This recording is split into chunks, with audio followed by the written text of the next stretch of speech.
As this course progresses, we'll be creating multiple templates. Keep in mind that the index template is just the default template WordPress uses when there isn't a suitable template to be found. Our theme should be consistent, and so therefore the header, footer, and sidebar should look the same.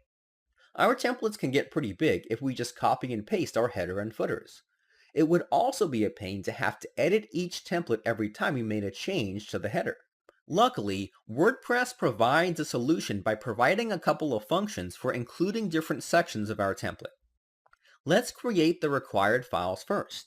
First, we have to create a file called header.php in our themes folder. It's very important that you give the file this name, as this is the name WordPress will search for when trying to include your header.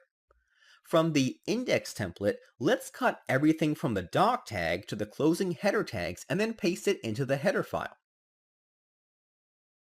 Next, let's create a footer.php file. Just like before, we are forced to name it this by WordPress. From the index template, cut everything from the bottom of the file to the opening tag of the footer comment. Then paste it into the footer file like so. This will leave us with the section tag with the ID of content. Alright, now all we have to do is include our files. At the very top of the index template, call the function getHeader. This function will look for a file called header.php and include it. At the very bottom of the file, call the function getFooter. Just like the header function, this function will look for a file called footer.php. I'm going to format template so it's easier to read. Once that's done, refresh the page and see if everything is working properly. If you see no errors, then that means you did everything right. Let's go over how these functions work. These two functions will look for files named header.php and footer.php within the themes directory respectively. I want you to be aware we're not completely forced to name our files header.php and footer.php. Let's say we had a header called header-v2.php and we wanted to use this header for post templates specifically. Well, all you have to do is pass in the name v2 and WordPress will then search for a file called header-v2.php. Don't worry about pre-appending the word header or appending the extension .php. WordPress takes care of this for you. This way, you can have various headers. These same rules apply to the getFooter function. For this course, we'll only have one header and footer, so we don't need to pass in anything to these functions. Alright, we're almost done here.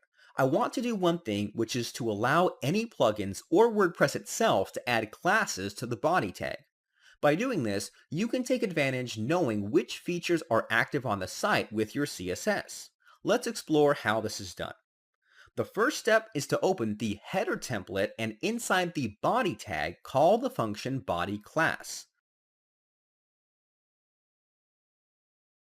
This function will add an attribute called class and then output some classes. I have some classes I'd like added, which are the no-transition and stretched classes. Let's refresh the page and then let's use the developer tools to see what's going on. Right-click and select Inspect anywhere on the page. What you should be viewing is the Elements tab. This tab allows you to view the HTML of the current page in real time, meaning if any changes were made inside this template while the user is browsing, then the HTML will update accordingly and vice versa. If you take a look at the body class, then you'll notice that a few classes have been added that weren't there before. WordPress automatically loads these classes for you so you can apply appropriate CSS.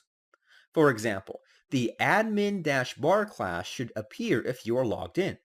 However, if I log out, then this class will disappear. After logging out, you will see the admin-bar class disappear. This is really great, as you can apply certain stylings to the page depending on the classes added to the body. I'm going to log back in. As I stated from the beginning, I did not make any changes to my template to prepare it for WordPress.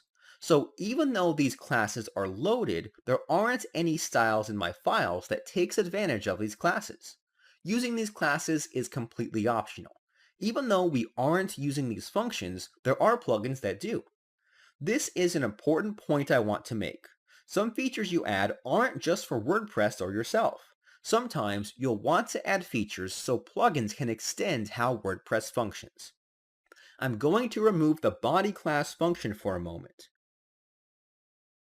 Refresh the page and you'll notice our site is a little different from before. If you take a look at the body tag, then you'll notice some classes still appear. WordPress has a fallback. It will use some JavaScript code to add some classes, but most of the original classes are gone. To prove this further, you can right-click and select View Page Source, and you'll notice the body tag has no classes applied. I'm going to re-add the body class function because of its usefulness. Let's refresh the page one more time and all the CSS classes we had before should reappear. Just to recap what's going on, all we did was split up the index template. We put the header and footer into their own respective templates. Then we modified the body tag so WordPress can generate some classes. I'm going to add a link to this function in the resource section of this lecture. We can now begin working on the sidebar.